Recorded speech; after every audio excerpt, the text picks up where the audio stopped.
مولا علی شیر خدا فرماتے میں نے اسی سے تو رب کو پہچانا ہے کہ جو میں کرنا چاہتا تھا وہ نہیں ہوا، بلکہ وہ ہوا جو میرا رب چاہتا تھا۔ فرماتے میں نے کسی کام کے لیے سارے اسباب جمع کر لیے، جب نہیں ہوا تو میں سمجھ گیا یہ کرنا میرے اللہ نے۔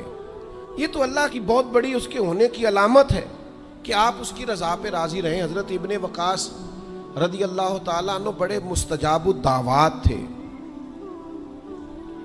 جو دعا مانگتے تھے قبول ہو جاتی تھی، اللہ کا ان پر خاص انعام تھا۔ اور یہ بات بڑی مشہور ہو گئی، دور دور سے لوگ ان کے پاس دعائیں کرانے آتے، خود وہ نابینا تھے، بینائی نہیں تھی۔ تو کچھ لوگوں نے ان سے کہا کہ آپ اپنے لیے بھی دعا کر لیں، تو فرمانے لگے میرے رب نے بڑا عرصہ مجھے آنکھوں کا نور عطا کیا ہے، اب وہ لے گیا ہے تو میں اپنے رب کی رضا پہ راضی ہوں۔ اب اس میں ہوتا کیا ہے؟ دکھ اور تکلیف اور اللہ کے فیصلے پہ راضی رہنے میں نا ایک خاص لذت بھی ہے۔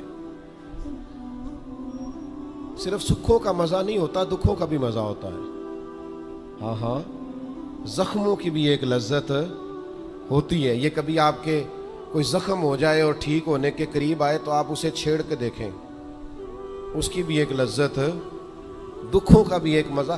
سکھوں میں تو لوگوں کو رونا نہیں آتا، جو بڑے سکھی ہوتے ہیں وہ تو کعبے جا کے نہیں روتے، ناراض نہ ہوئیے گا مجھ سے، ان کو تو مدینے جا کے رونا نہیں آتا۔ یہ دکھ ایک ایسی چیز ہے جو بندے کے دل کو نرم رکھتے ہیں۔ یہ آزمائش ایک ایسی چیز ہے جس میں نفسانی قوتیں ختم ہوتی، کوئی نہ کوئی آزمائش انسان کے ساتھ رہے تو اللہ کے حضور حاضر رہتا ہے۔ دکھوں کو، بیماریوں کو، تکلیفوں کو کبھی بھی برا نہیں جاننا چاہیے۔ یہ تو انسان کو اللہ کے قریب کر دیتی ہیں، دلوں کو نرم کر دیتی۔ جن کو ہم بعض اوقات بڑی آزمائش سمجھ رہے ہوتے ہیں وہی تو خیر بن جاتی۔ حضرت جناب ایوب علیہ السلام شدید علیل ہو گئے، شدید بیمار ہے، 16 سال گزر گئے بیماری کو۔ تو آپ کی اہلیہ نے ایک دن آپ سے کہا اللہ کے نبی ہیں، دعا ہی مانگ لیں، اللہ شفا دے دے۔ تو جناب ایوب علیہ السلام اپنی اہلیہ سے فرمانے لگے شفا کتنا عرصہ رہی ہے؟ انہوں نے کہا 60 سال۔ فرمایا بیماری کو کتنا عرصہ ہوا؟ کہا 16 سال۔ فرمانے لگے ذرا بیماری کو بھی 60 ہو لینے دے، پھر دعا مانگ لیں گے، ہو لینے دے ذرا 60 سال۔ اللہ کی رضا پہ راضی رہنے کا فیصلہ کیا۔ آپ کی زبان مبارک سے یہ جملے نکلے کہ 60 سال ہو جائیں گے تو کر لوں گا دعا، اللہ تعالیٰ نے اسی وقت شفا عطا فرما دی، ٹھیک ہو گئے جناب ایوب۔ کچھ دن گزرے نا تو آپ کی اہلیہ نے ایک سوال پوچھا، کہنے لگی ایوب یہ بتائیے آپ نے بیماری بھی دیکھی، شفا بھی دیکھی، بیماری ٹھیک تھی کہ شفا؟ تو آپ فرمانے لگے سارے دن ہی اللہ کے ہیں، جس حال میں رکھے ٹھیک ہے، وصل اچھا ہے نہ فراق اچھا ہے، یار جس حال میں رکھے وہی حال اچھا ہے، میں سارے دن اس کے ہیں۔ لیکن فرمانے لگے اگر تم مجھ سے پوچھو نا میری ذاتی رائے تو بیماری بڑی اچھی تھی۔ انہوں نے کہا یوں بیماری اچھی تھی؟ آپ فرمانے لگے جب میں بیمار تھا نا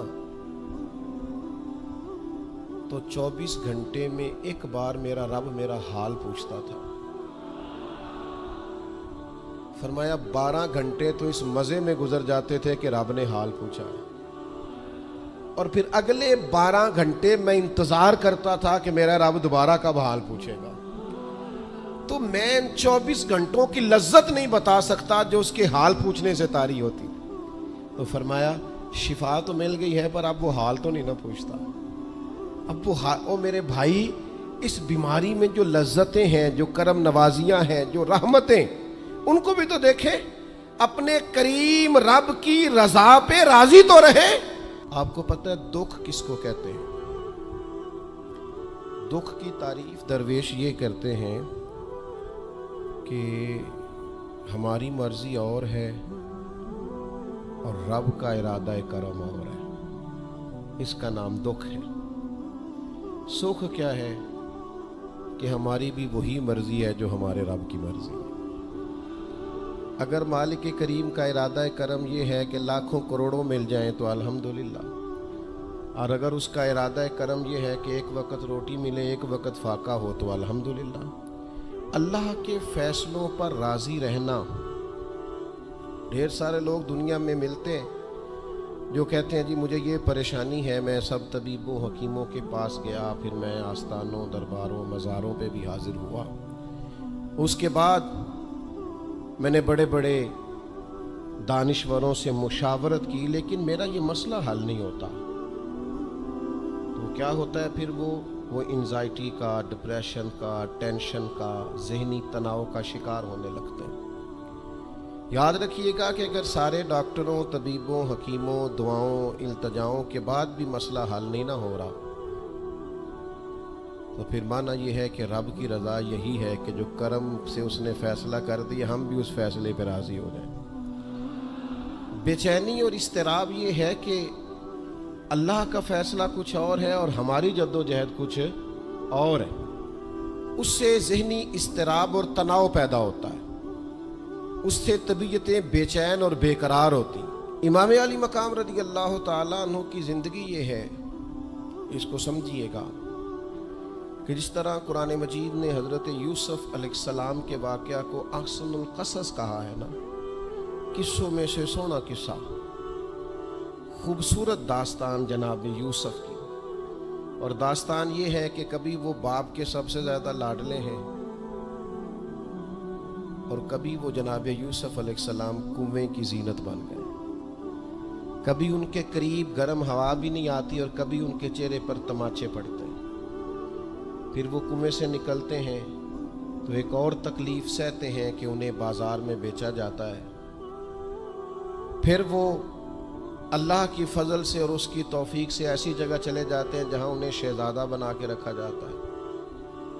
کچھ زندگی بڑی آسودگی اور آسانی کی طرف بڑھنے لگتی ہے کہ پھر ایک فیصلہ کرم ہوتا ہے کہ جناب یوسف کو جیل میں جانا ہے، تو وہ کسی جگہ شکوہ نہیں کرتے، وہ کنویں میں جاتے ہیں تو پھر بھی اللہ کی رضا پہ راضی ہیں، وہ شہزادے بنتے ہیں تو پھر بھی اللہ کی رضا پہ راضی، وہ دوبارہ جیل میں ڈال دیے جاتے ہیں تو پھر بھی اللہ کی رضا پہ راضی ہیں۔ پھر اللہ کا فیصلہ ہوتا ہے کہ جس ملک کے وہ قیدی تھے نا، رب اسی ملک کا انہیں بادشاہ بنا دیتا ہے۔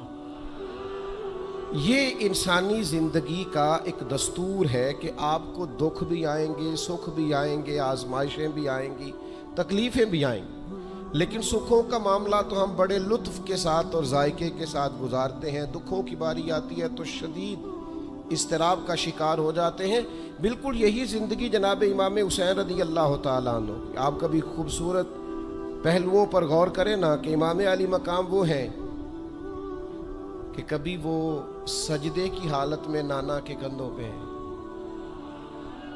اور کبھی حضور گلی سے گزر رہے ہیں تو حسنین نانا کے کندھوں پہ ہیں۔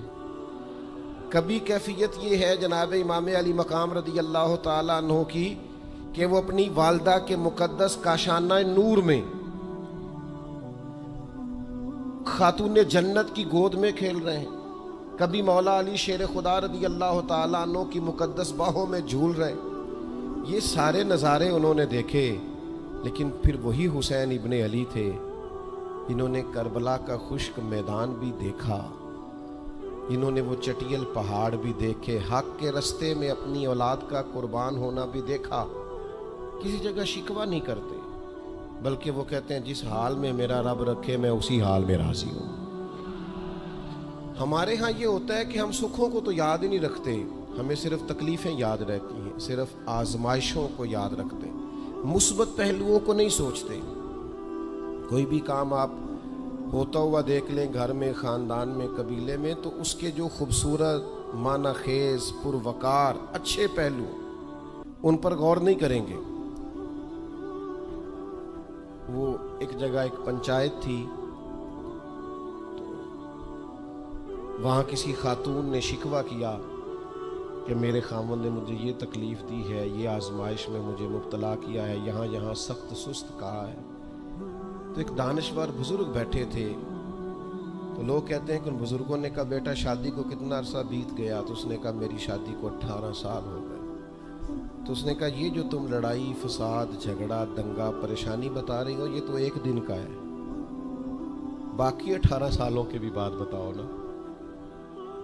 تم نے ایک دن کا جھگڑا تو یاد رکھا اور اس ایک دن کے جھگڑے کے نتیجے میں آنے والی تکلیف کو بھی تم نے یاد رکھا، لیکن وہ جو 18 سال تمہارے اپنے شوہر کے ساتھ سکھی گزر گئے ان کا بھی تو تذکرہ کرو۔